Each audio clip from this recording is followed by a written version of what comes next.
Pada tahun 2019, penjualan supermarket di Indonesia mencapai sekitar 1,8 triliun rupiah per tahun. Dan seiring berjalannya waktu, lebih banyak masyarakat yang memilih membeli kebutuhan sehari-hari mereka di supermarket dibandingkan dengan pasar tradisional. Dengan populasi sebesar 274 juta, negara kita berdiri sebagai pasar konsumen terbesar keempat di dunia. Dengan besarnya permintaan akan kebutuhan sehari-hari, supermarket berusaha untuk mendapatkan hasil maksimal dari kita pelanggan mereka. Mulai dari kita menginjakkan kaki, sampai kita keluar supermarket untuk memposisikan kita di tempat yang mereka inginkan. Selamat datang di Video Fenomena. Di saluran ini, kami akan menyajikan fakta dan hal paling menarik yang perlu kamu ketahui sebagai pengetahuan umummu.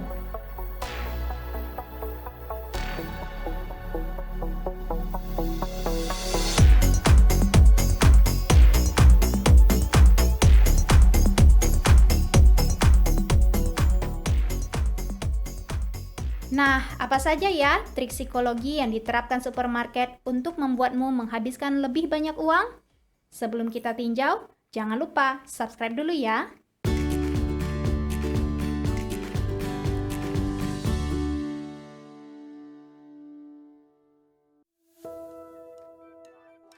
Di sebagian besar supermarket, kamu akan menemukan mesin ATM untuk menarik uang.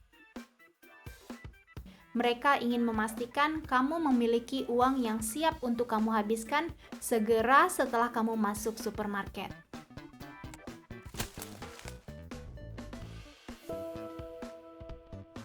Angin sejuk dari AC atau pendingin ruangan dengan bunga-bunga dan barang-barang berbau harum lainnya seperti makanan yang dipanggang seringkali diletakkan di depan supermarket.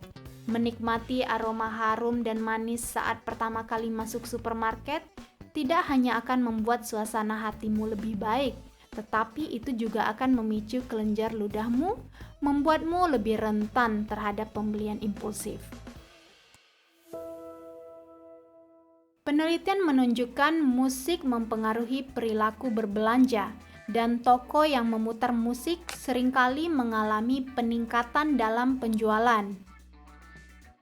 Banyak supermarket dan toko memutar musik dengan ritme yang jauh lebih lambat daripada detak jantung rata-rata, yang membuatmu menghabiskan lebih banyak waktu di dalamnya.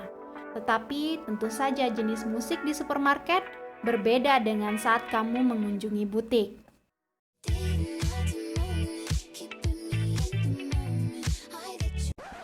Roti dan susu bisa terlihat sangat kesepian kan jika diletakkan di keranjang belanjaan besar sendirian? Nah, karena itu supermarket tahu pasti dengan membuat keranjang belanjaan lebih besar akan membuat kita meletakkan lebih banyak barang ke dalamnya, dan keranjang jinjing kecil sengaja untuk sulit ditemukan. Sama halnya ketika kamu membutuhkan hanya beberapa gram cabai. Kamu tidak punya pilihan untuk memasukkannya ke dalam plastik yang lebih kecil. Pada akhirnya, membuatmu mengambil lebih dari apa yang benar-benar kamu butuhkan.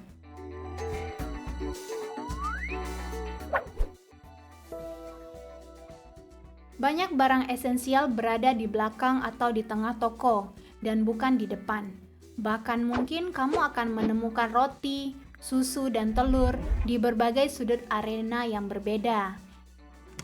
Hal itu karena supermarket ingin kamu berjalan mengelilingi toko untuk mendapatkannya dan mengharapkanmu untuk memasukkan beberapa barang lainnya ke dalam keranjang belanjaanmu di sepanjang jalan.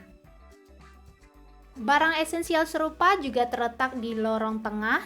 Dengan begitu, dari manapun arahmu berjalan, kamu akan dihadapkan pada setengah lorong barang esensial yang sebelumnya tidak terpikirkan olehmu untuk dibeli. Toko atau supermarket biasanya sengaja mengubah penempatan produk di rak, karena jika kamu tidak tahu di mana letak barang tersebut, kamu akan menghabiskan lebih banyak waktu di toko. Lebih banyak waktu untuk menjelajah, berarti lebih banyak kesempatan untuk menggodamu membeli lebih banyak barang. Konsumen lebih cenderung membeli sesuatu yang diakhiri dengan banyak angka 9 daripada jumlah pasti.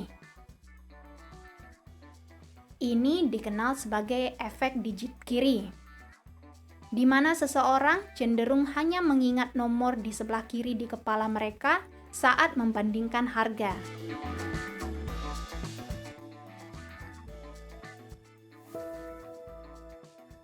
Sayuran yang tampak sedikit basah dengan percikan-percikan air memang terlihat segar. Oleh karena itu, banyak supermarket menggunakan alat yang mampu memercikkan air secara berkala pada sayuran yang mereka jual. Tapi, tahukah kamu bahwa hal itu dapat membuat sayuran lebih cepat membusuk? Air juga menambah berat sayuran. Jadi, pastikan kamu mengeringkan sayuran yang akan kamu beli dengan menggoyang-goyangkannya sebelum dimasukkan ke dalam kantong untuk ditimbang. Nah, siapa nih yang suka ke supermarket karena bisa mendapatkan sampel gratis? Tahukah kamu, sampel sebenarnya memperlambat kamu di supermarket dan dapat membuatmu membeli produk yang tidak kamu rencanakan sebelumnya. Mencoba sesuatu secara gratis juga dapat menanamkan rasa komitmen atau kewajiban untuk membeli produk tersebut.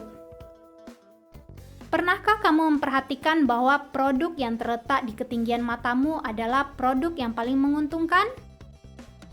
Produk yang lebih murah ditempatkan di bagian paling bawah atau sangat atas.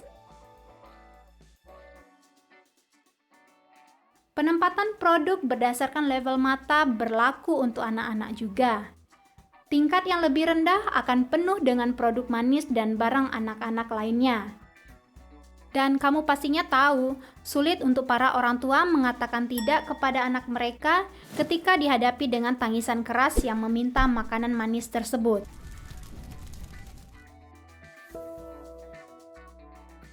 Permen dan cemilan manis lainnya adalah barang yang hampir tidak pernah masuk dalam daftar belanjaan.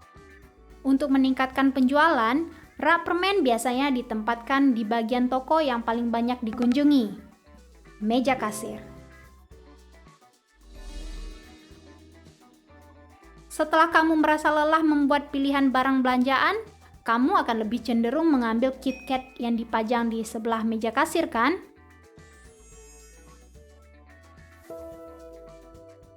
Kamu merasa bangga memiliki kartu pelanggan dari salah satu jaringan supermarket.